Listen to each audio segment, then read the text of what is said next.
그러고 보니까 인사를 꼭 해야 될 인사를 못했어요.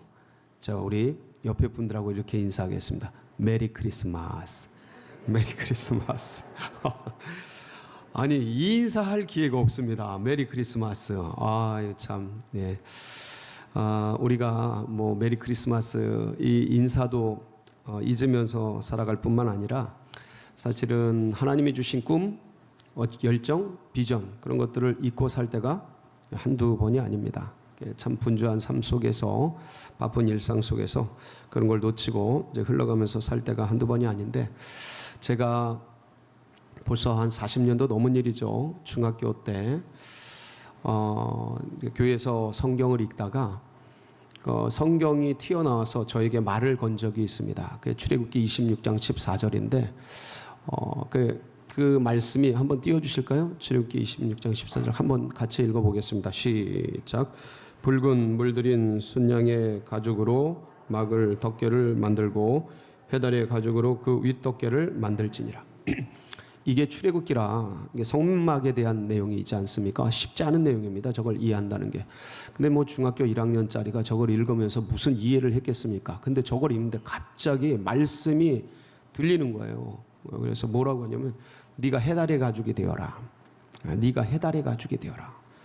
근데 이게 뭔 말인지도 모르겠고 그렇게 이야기를 하는데 이게 내가 스스로 만들어낼 수 있는 얘기도 아니고 주위를 돌아봐도 뭐 누가 얘기한 것도 아니고, 그렇다고 제가 저걸 다 이해해가지고 출애굽기 전체를 이해해가지고 저게 성막에 대한 얘기고 저게 성전이고 결국 교회가 되는데 저 마지막 윗덮개 해달의 가죽이 맨 마지막 윗덮개거든요. 비를 막고 그런 어떤 열기를 막아내는 그런 것처럼 그런 어떤 교회를 지키는 어떤 존재가 되라, 이런 의미를 다 이해하고 그걸 본 것도 아니거든요. 갑자기 네가 해달의 가죽이 되어라. 이게 뭔 소리인지도 몰랐는데 그냥 제게 그때 든 마음이 뭐냐면 교회를 지키는 자가 돼야겠다, 이런 마음이 굳게 들었고, 그 당시에 섬기던 에덴교회 그리고 목사님, 담임 목사님, 이란 목사님인데 돌아가셨죠. 이제 그분을 잘 섬기는 사람이 돼야겠다 하는 그런 마음이 들었었어요. 그 당시에 읽으면서. 지나갔죠. 흘러갔죠.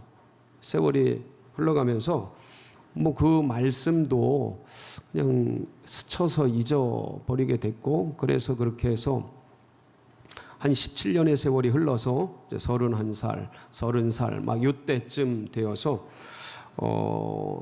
이제 결혼도 하고, 그리고 이제 1999년 이제 2000년을 코앞에 둔 그때에 이제 신학대학원을 들어갈 준비를 하고 있고 합격을 알고 있었고 그러는데, 그해 이제 겨울쯤에 꿈속에서 우리 주님께서 갑자기 이제 교회를 떠나라, 이 에덴 교회를 떠나라, 네가 자라났던 교회를 떠나라, 그리고 이제 어디로 가냐면 우리 교회로 가거라 하고 이마에다가, 이제 꿈속에요, 이마에다가 우리 교회로 가거라 하고 말씀을 해주셨어요. 근데 이제 신학교도 합격하고 거기 있으면, 모교에 있으면, 그때 제 아내도 거기 전도사님이었고 그래서 제가 되게 좋은 혜택과 많은 유리한 점이 많았기 때문에 그 떠나라는 말씀을, 꿈속의 말씀을 또 유야무야 이렇게 뭉개면서 지나갔어요. 근데 갑자기 그때 어떤 소식이 들려왔냐면, 어릴 때부터 섬기던, 그때는 이제 은퇴하셨었죠. 그 은퇴하신 이기란 목사님이 돌아가셨다는 얘기가 들려왔어요. 그 얘기를 딱 듣는데, 어릴 때 14살 때 그 출애굽기를 읽으면서 들었던 그 말씀, 너는 해달의 가죽이 되어라. 그래서 목사님을 잘 보필해라, 잘 지켜라, 교회를 잘 지켜라, 이런 말씀이 생각나면서 지켜드려야 될 목사님이 떠나셨으니 너도 교회를 떠나가라 라는 마음으로 그 꿈속에 들었던 그 말씀이 다시 생각나는 거야. 와, 내가 잊었었구나, 뭉갰구나. 그리고 번뜩 생각나가지고 그때 교회를 떠났어요. 교회를 떠나서 2000년 1월 1일부로 한 번도 알지도 못하는 말씀하신 부천의 우리 교회라는 들어보도 못한 그 교회로, 개척교회로 옮겨서 이제 거기서 생활을 했는데 그 옮겨간 교회에서 놀랍게도 셀을 배우고 알파를 배우고 G2L을 배우고 5 시스템을 배우고 그러면서 그렇게 지내게 되었습니다. 잊고 살았던 꿈들을 그렇게 생각나게 해주시고, 그리고 그 과정을 통해서 이제 여기까지 있게 하셨는데, 오늘 말씀이 뭐냐면 요셉의 꿈 얘기예요. 잊고 살았던 그 꿈을 회복하고 다시 주신 그 꿈을 향해 이제 달려가는 그런 말씀인데, 여기 계신 우리 성도님들 이제 2022년 끝자락에 와 있지 않습니까? 이제 세 번째 주간이고 이제 마지막 한 주간을 이제 남겨두고 있는데, 주님께서 우리에게 주신 많은 꿈들이 있었을 겁니다. 그리고 비전, 말씀하신 어떠한 사명, 어떤 뜻, 이런 것들이 우리 안에 있었을 터인데 혹시 놓치고 있지는 않은가, 잊어먹고 있지는 않은가, 분주한 일상 속에 혹시 내려놓고 그냥 흘러가면서 살고 있지는 않은가. 오늘 이 말씀을 통해 함께 돌아보고 은혜 받고 다시 한번 그 꿈과 비전이, 주님의 뜻이, 소원이 우리를 움직여가는 그런 복된 시간 되시길 축복합니다. 몇 번 꿨어요, 꿈을? 2번 꿨어요. 자, 보세요. 형님들의 단이 내 단에 절을 하는 꿈을 꿨고, 두 번째 꿈이 뭐냐면 9절이에요. 37장 9절인데 한번 보겠습니다. 시작.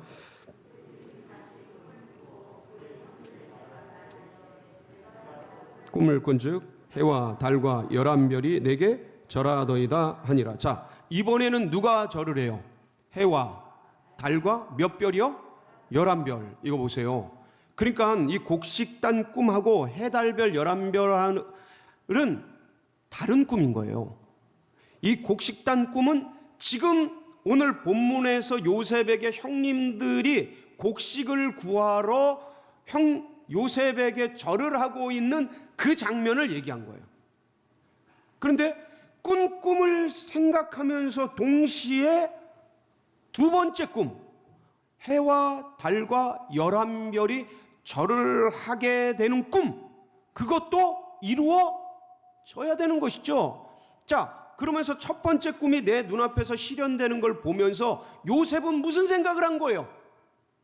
그동안 이게 형님들이 나에게 행했던 진짜 가족끼리는 해서는 안 될 그 짓, 어떻게 가족을 죽여요? 어떻게 피를 흘립니까? 아무리 무슨 문제가 있고 잘못을 하고 실수를 했고, 아니 아버지에게 뭘 고자질을 했어도 어떻게 가족을 죽입니까? 말이 됩니까?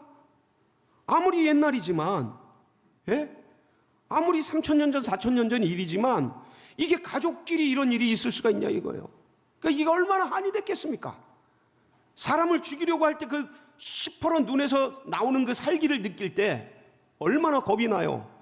그 17살 어린애가 형들이 단체로 집단 린치를 넘어서 후려 패는 걸 넘어서 죽이려고 하니 얼마나 그 잊을 수 없었던 아픔, 그리고 결국은 팔려서 그 수많은 세월 속에서 그 애굽에서 겪었던 일들, 감옥에서 지냈던 일들, 참 파란만장한 세월 속에 흘렀던 그 일들이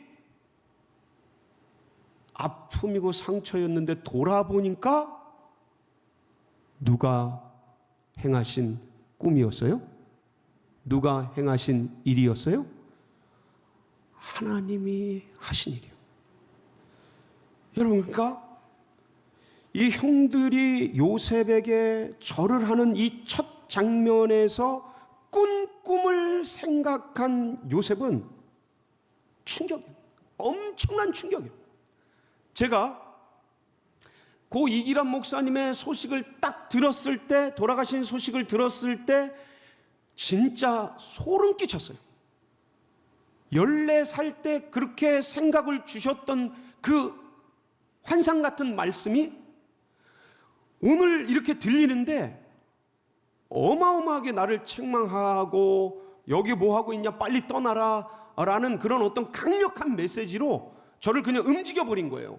여러분, 그때 움직일 수 없었습니다. 정상적인 사람이라면 안 움직여야 됐었어요.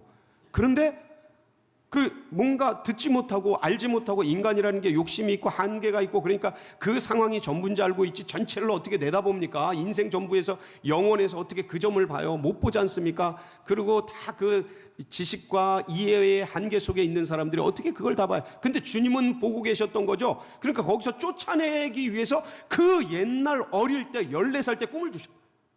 그거 새겨놓고 나이가 31살 때 그거를 보고, 30살 때 그걸 보고 돌이켜서 나가게 하셨던 거예요. 진짜 소름 끼치는 일이죠.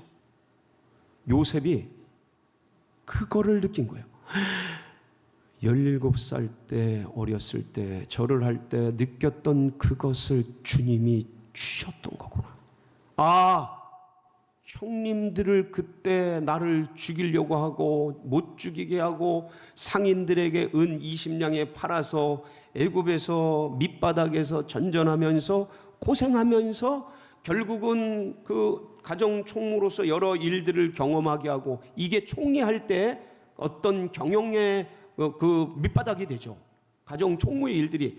그리고 그 보디발의 부인에게 누명 쓰게 해서 그 지하 감옥에 갇히게 하고, 그리고 두 신하들을 만나게 하고 꿈을 꾸게 하고, 결국 바로의 꿈을 해석해서 이 자리에 다다르게 한 이 모든 과정은 형님들이 한 게 아니고 누가 한 거다? 하나님이 하신 거다. 이게 팍 꽂히듯이 순간에 해석이 됩니다. 그게 45장, 창세기 45장에 보면 이 깨달은 내용들을 고백을 하지 않습니까? 거기 한번 5절하고 7절, 8절에 이제 고백하는 내용이 나오는데 한번 보실까요? 시작. 당신들이 나를 이곳에 팔았다고 해서 근심하지 마소서. 한탄하지 마소서. 하나님의 생명을 구원하시려고 나를 당신들보다 먼저 보내셨나이다. 예, 7절, 8절. 하나님이 큰 구원으로 당신들의 생명을 보존하고 당신들의 후손을 세상에 두시려고 나를 당신들보다 먼저 보내셨나니, 그런즉 나를 이리로 보낸 이는 당신들이 아니요 하나님이시니라.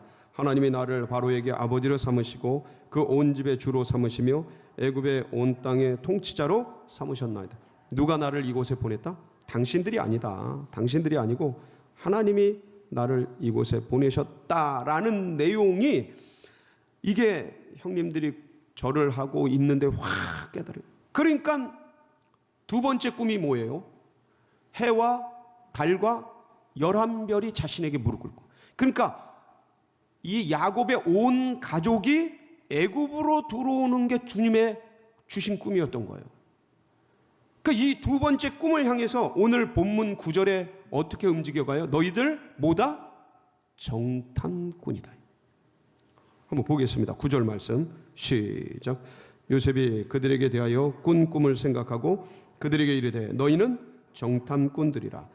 이 나라의 틈을 엿보려고 왔네. 그래서 이들을 정탐꾼으로 몰아가지고 결국은 무엇을 하려고 하는 거냐면 야곱 가족을 다 내려오게 하려고 하는 거예요. 해와 달과 별들이 이 요셉에게 절을 해야 되니까. 그래가지고 이 일을 주재. 그러니까 그동안은 사실은 애굽을 위해서, 물론 주님을 섬겨가지만 애굽의 총리로서 애굽을 위해서 일해왔고, 그리고 이렇게 흘러가는 이런 어떤 상황과 시대 속에서 그렇게 흐르는 존재로 살았던 거예요. 왜? 뭐가 없으니까. 뭐가 없으니까. 꿈이 없으니까. 열심히 살아요. 최선을 다해 살아. 그런데 꿈이 없으니까 애굽을 위해 봉사하는 거예요. 주님은 믿어. 근데 애굽을 위해 봉사하는 거예요. 그리고 흘러가는 시대 속에 그냥 흐르는 존재로 살아갔던 거예요. 근데 꾼 꿈을 생각하고, 이때부터 요셉은 뭘 위해 살아요? 꿈이 이루어지도록 달려가기 시작합니다. 정탐꾼으로 몰아가고 그리고 이들이 아니다. 우리는 한 아버지의 자녀들로서 한 아이는 어릴 때 그렇게 사라졌고 또 하나는 아버지가 같이 있고 우리들이 그래서 곡식을 얻기 위해 양식을 얻기 위해 이곳에 왔다. 그러면서 몸부림치면서 변호를 하지만 아무 소용이 없죠. 그래서 잡아두고 너희들 한 사람만 올라가서 가서 부모님 다 데리고 와라 하다가 사흘 뒤에 다 풀어주면서 한 사람만 남고 나머지 올라가서 곡식 갖고 올라가서 부모님을 모시고 그리고 빨리 모시고 데려와라. 막내 베냐민 데리고 와라 하면서 올려보내죠. 그 남겨진 시므온 잡아두고 그리고 이들이 올라가서 야곱과 만나서 이 상황 자체 조정을 다 얘기해요. 근데 아버지 야곱이 절대 듣지 않습니다. 베냐민은 못 보내. 나를 죽여라 차라리. 왜 그런 거 있지 않습니까? 부모님들 약하디 약한 자녀들 보면 애틋하지 않습니까? 그런 아이 그런 자녀를 내주지 않죠. 누가 내줍니까? 그 야곱의 심정이 이해가 되죠. 충분히 이해됩니다. 그런데 어떻게 해요? 세월은 흘러가고 양식은 다 떨어지고 다 굶게 죽게 생겼어요. 베냐민 하나 때문에 다 굶어 죽게 생겼어. 그러니까 이제 베냐민 할 수 없이 이 가나안의 좋은 특산품을 가지고 와서 죽으면 죽을 테니까 그냥 데리고 가라. 그래가지고 베냐민을 내려보내고 그래서 베냐민과 함께 이 10명의 이 사람들이 와서 또 요셉에게 절을 하고 밥을 먹을 때 이제 또 다 채워가지고 곡식 가지고 또 올라가는 듯 했는데 무슨 시험? 은잔 시험 있지 않습니까? 이 은잔이 누구 곡식단에 들어가 있었어요? 베냐민 곡식단에 딱 들어가 있지 않았습니까? 너희들이 내가 점 잘 치는 사람인 줄 모르느냐? 어떻게 내가 마시는 잔을 가지고 훔쳐가느냐? 그 훔친 자는 나와 함께 있겠. 내가 그렇게 할 거다. 그러니까 무슨 소리입니까? 저희들은 그런 일이 없습니다. 하지만 형들로부터 차곡차곡 곡식단을 풀어서 그 여러분이 누구에게 그 은잔이 있었어요? 베냐민의 잔에 다 있어가지고 슬피 울면서 이들이 다 같이 다시 요셉이 있는 궁에 돌아와가지고 요셉이 너희들 가라. 이 베냐민만 냅두고 가라 할 때 유다가 지금까지의 일들을 자초지종을 얘기합니다. 총리시오, 제 말씀을 들어보십시오. 지금 이 차저차에서 아버지 야곱과 이 베냐민은 생명이 결탁되어 있습니다. 얘를 두고 가면 아버지는 음부로 들어가서 슬픔을 이기지 못하고 돌아가실 겁니다. 그러니 얘는 올려보내고 차라리 저를 잡아주십시오. 그럴 때 견디지 못하고 이 가슴에 그 감동과 눈물을 참지 못한 요셉이 그때 이제 딱 커밍아웃을 하면서 형님들 저 요셉입니다 그러면서 나오지 않습니까? 이 장면 속에서 지금 요셉이 삶을 어떻게 끌어갑니까? 전부 꿈이 이루어지도록. 그리고 첫 번째 결국은 이 일들을 통해서 마차를 보내가지고 애굽으로 이 야곱의 가족 전체가 내려오게 됩니다. 이게 우리는 출애굽만 생각하는데 이게 입애굽에 얽힌 기가 막힌 사연이에요.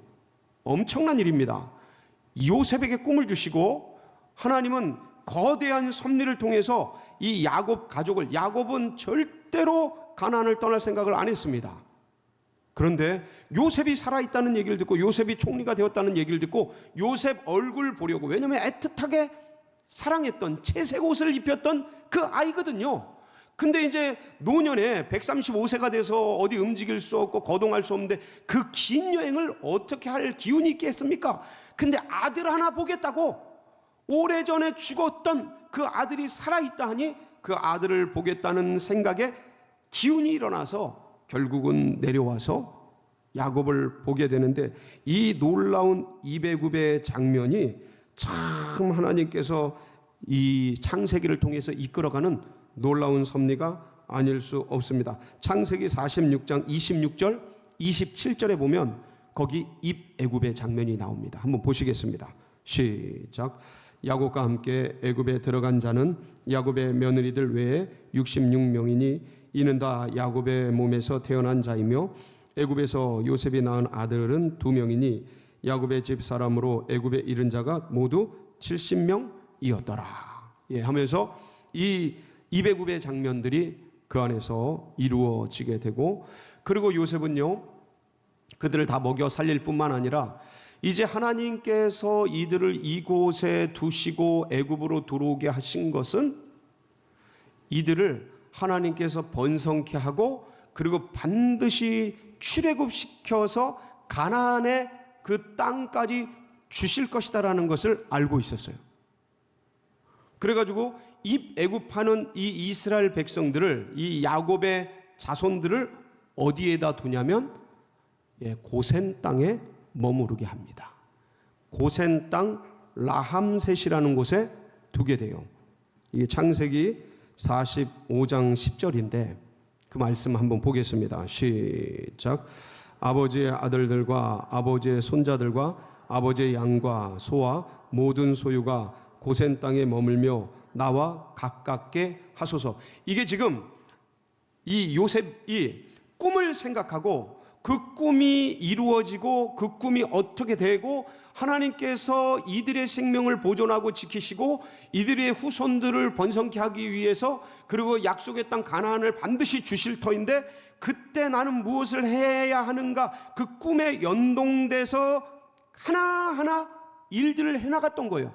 그래서 이 고센 땅 라함셋이 어디냐면 지리적으로 보면 지도가 있는데 바로 여기입니다.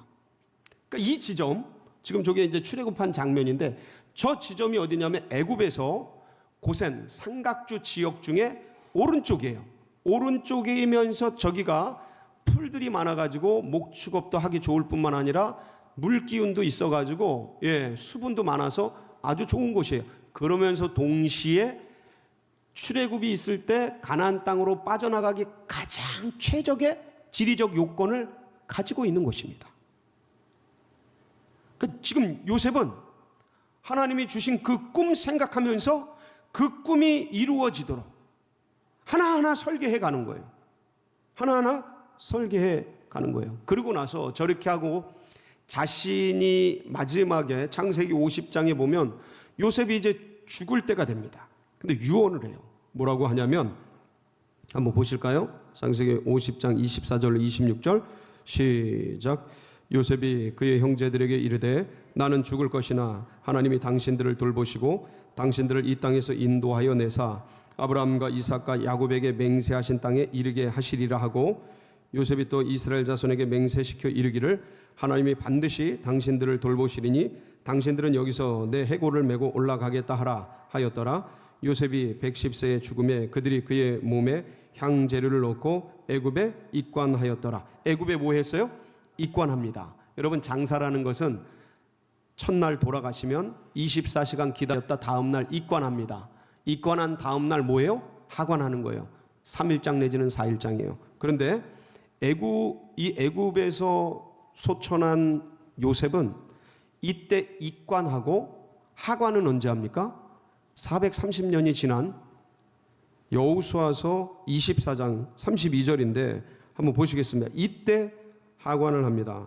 32절 시작. 또 이스라엘 자손이 애굽에서 가져온 요셉의 뼈를 세겜에 장사하였으니 이곳은 야곱이 백흐시타를 주고 세겜의 아버지 하몰의 자손에게서 산 밭이라. 이것이 요셉 자손의 기업이 되었더라. 자, 여기 보세요. 또 이스라엘 자손이 애굽에서 가져온 요셉의 뼈를 세겜에 뭐 했더니요? 저게 장사했더니가 저게 하관했다는 거예요. 하관했다는 거예요. 안치하고 하관한 거예요. 그러니까 오랜 시간이 걸려요. 430년간의 장사의 시간이 걸리는데 중요한 건 뭐냐면 꾼 꿈을 생각한 이후 요셉은 하나님이 주신 그 꿈이 이 땅에서 이루어지도록 자기 생을 전체를 바칩니다. 입애굽부터 출애굽 전체를 설계를 해요. 모세는 실행자인데 그 설계자가 누구였냐면 요셉이었습니다. 물론 하나님이 주신 다 꿈이죠. 계시죠. 그 삶을 가지고 인생을 살아갔던 것입니다. 꿈이 없을 때는 애굽을 위해 살아가고 흘러가는 세월 열심히는 살아요. 분명히 요셉은 그때도 열심히 살았어요. 그 풍년 7년, 흉년 7년 이 모든 시간 속에 자기의 뼈를 갈아 넣으면서 열심히 살았어요. 근데 왜 하고 있는지는 몰랐어요. 애굽을 위해 살았어요. 사람들을 위해 살았어요. 근데 하나님께서 주신 꿈을 기억하면서 이제 자기의 생애가 어디에 쓰여져야 되는지 자기의 인생의 하이라이트를 자기 인생의 여생, 나머지 생을 전부 주님이 주신 꿈을 이루기 위해서, 그 하나님이 주신 뜻을 이루기 위해서 살아가는 모습을 볼 수 있었습니다. 사랑하는 성도 여러분, 우리를 구원해 주실 때 주님께서 반드시 우리에게 꿈을 주셨을 겁니다. 어떤 뜻을 주셨을 거예요. 살아오는 삶 속에서, 신앙생활을 해 오는 속에서 하나님이 여러분에게 주신 꿈들이 있을 겁니다. 사명들이 있었을 겁니다. 혹시 지금 내가 열심히 살기는 하는데 그거 잊고 있지는 않은가? 여러분, 16년 전에 우리 교회에 둔천동 저 땅을 주셨어요. 그때 큰 비전과 꿈을 주셨을 겁니다. 땅 밟기를 하면서 열심히 기도했고 많은 것을 해왔습니다. 그런데 흘러가는 세월 속에 혹시 잊혀지지는 않은 건가? 그 열정이 식은 거는 아닌가? 그 비전과 꿈들이 어느덧 뒤로 물러나 있는 것은 아닌가? 요셉이 꾼 꿈을 생각하고 그 꿈이 이루어지도록 생을 들였던 것처럼 우리도 다시 한번 주님이 주신 그 비전, 주님이 주신 그 꿈 붙들고 새해를, 그리고 나머지 시간들을 충성스럽게 살아가는 복된 시간이 되시기를 주의 이름으로 축복합니다.